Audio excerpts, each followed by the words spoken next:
和娟子一起出来吃饭，我们刚点完菜，隔壁桌已经吃好，准备走人了。男的手里拿着小票，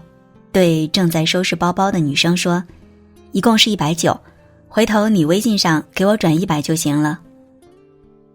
我余光瞥到女生的手顿了顿，然后拿出手机操作了一下说，没事，我请客，200转你微信了，我还有事先走了。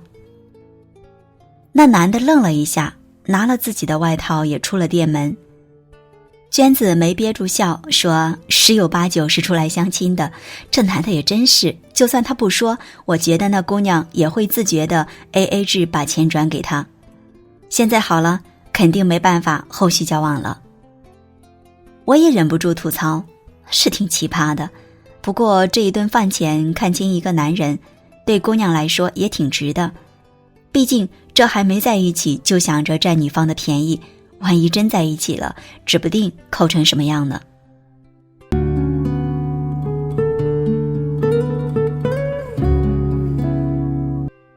娟子一边附和着，一边处理着微信里的未读消息，然后她抬起头来跟我吐槽了另外一件事，也跟钱挂钩。前些日子朋友介绍了一个客户给娟子，说要给视频配段文字，2下相谈也算融洽，对方付了一半定金，娟子就把写完的文稿给了他。可没成想余下的费用却拖了2个多月，至今未结。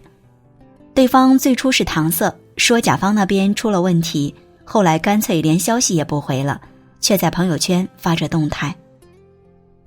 娟子说，他和甲方的恩怨跟我又没有关系，又不是他的甲方找我写文案，而且本来就有朋友面子在，不好多收，也没几百块钱，居然能拖到现在，我也真的是服气。现在还占着我一个微信置顶的位置呢，真是每次看到每次都烦，干脆不要了，免得自己闹心。不免感叹，利益关系一来一往中，总是牵扯着太多的人品素质和人情冷暖。钱无法衡量一切，可我们却总免不了因此看透很多人很多事。感情也好，工作也好，很多关系走到头，不是因为时间，也不是因为距离，而是因为现实，因为钱。去年快过年的时候，在后台看到不少关于借钱还钱的倾诉。别人难时自己帮一把，可到自己急需钱了，那借钱的反倒成了大爷。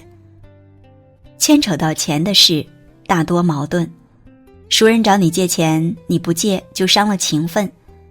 要是借了呢，就得做好这钱丢了的打算。对方主动还，那自然好，对方若是推三阻四不还，你去要，一个搞不好就是面子没了，情分也没了。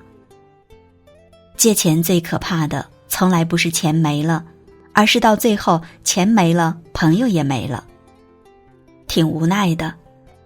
但是谈钱的确是一门大学问，从中可以窥探自己和他人为人处事的风格，看清了也就成长了。不能太抠，也别太大方，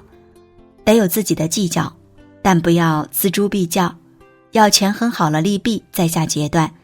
但也不能一直犹犹豫豫，没有分寸。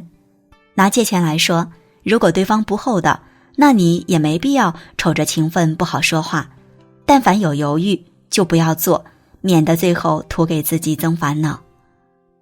还钱也是一样，人家愿意把钱借给你，一定是真心把你当朋友的，但是再深的感情也经不起消耗，做人还是要信守承诺，才能走得更远。至于那些在感情中总是斤斤计较，舍不得给你花钱，连一起吃个饭看场电影都要算计的人，格局一定大不到哪儿去。这样的人不值得你付出，不如趁早远离。其实不管是对亲朋还是对伴侣，都不要害怕谈钱。谈钱有时候固然有些伤感情，但是好的关系在钱这方面一定是没有心结的。打开天窗说亮话，对谁都好，借此看清一些人一些事，吃一堑长一智，才能不断成长。每个人都有自己的个性和性格，但是人际交往本就是你来我往，一去一回，牵扯到利害关系，难免会有尴尬的时刻。